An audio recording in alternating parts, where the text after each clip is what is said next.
a moment frozen in the darkest annals of history. The beheading of Ferrus Manus, Lord of the Iron Hands, by his brother Fulgrim.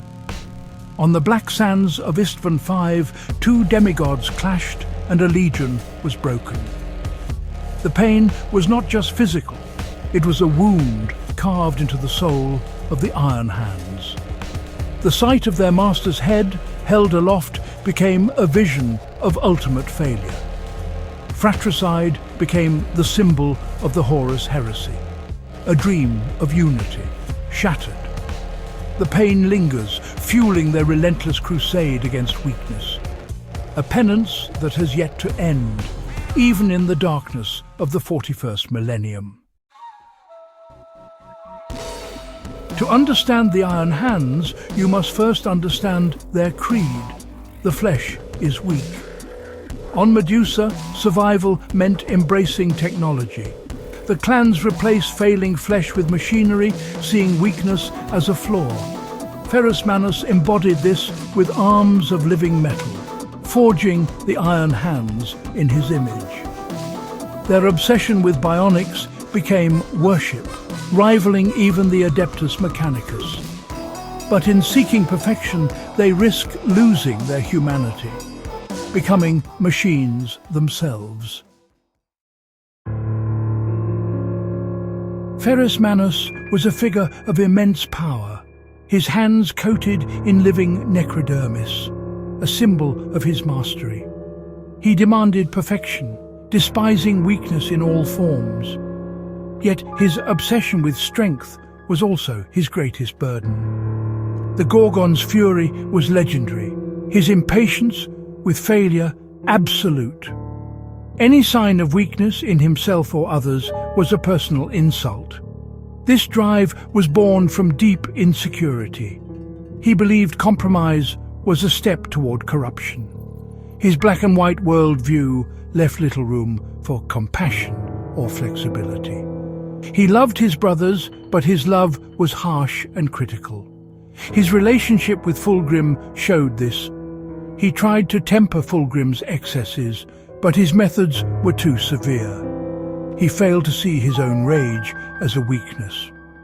Ultimately, Ferrus Manus could not see the strength in humanity, only the weakness of flesh. His unyielding nature made him predictable, a target for manipulation.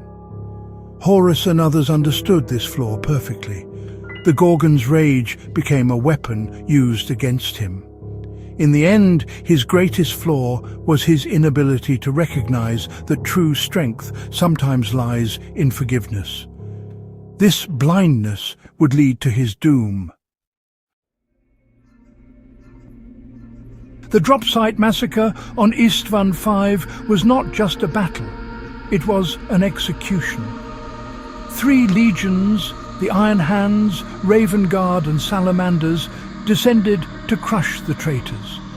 The Iron Hands smashed through the Emperor's children, but it was a trap. The second wave, Word-bearers, Night Lords, Alpha Legion, Iron Warriors, betrayed the Loyalists. The Iron Hands were caught in a murderous crossfire.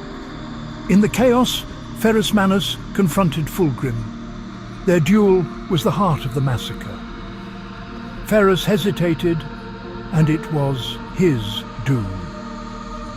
Fulgrim struck the fatal blow. The Iron Hands would never be the same.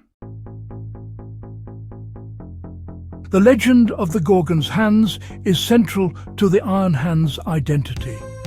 As a young Primarch, Ferrus Manus fought a living metal beast, Azeroth, and emerged with hands encased in its necrodermis.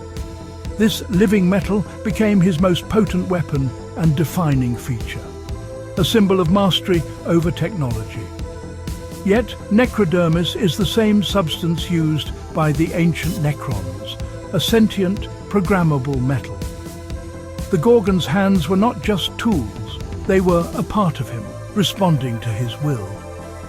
This connection was a source of strength, but also a potential conduit for something alien.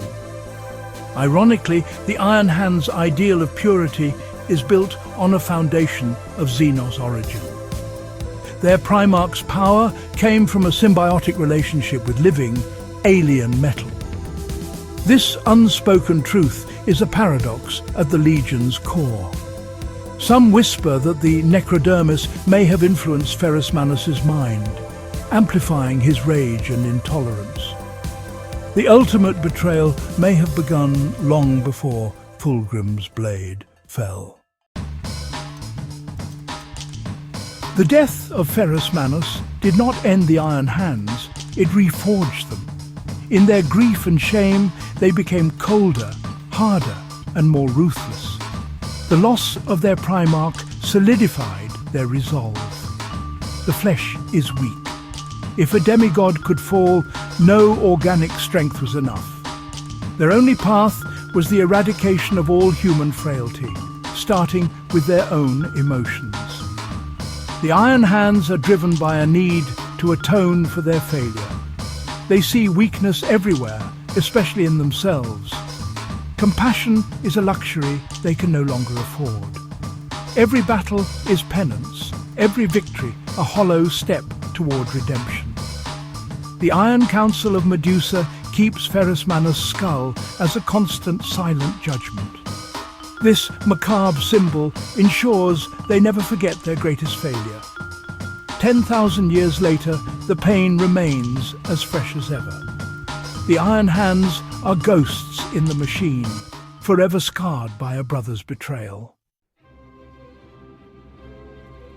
The story of Ferrus Manus is one chapter in the tragic epic of the Primarchs.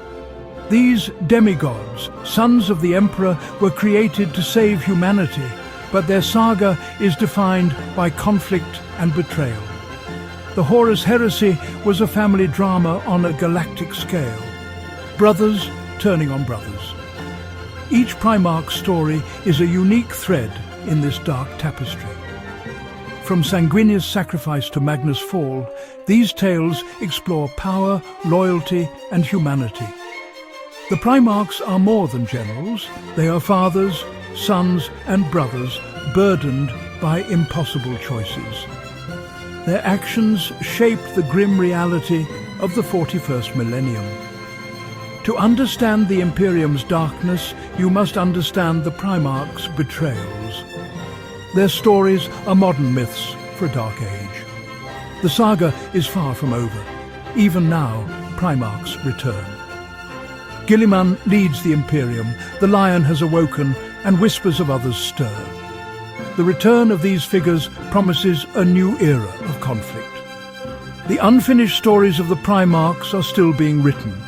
Seek them out and witness the next chapter in humanity's war.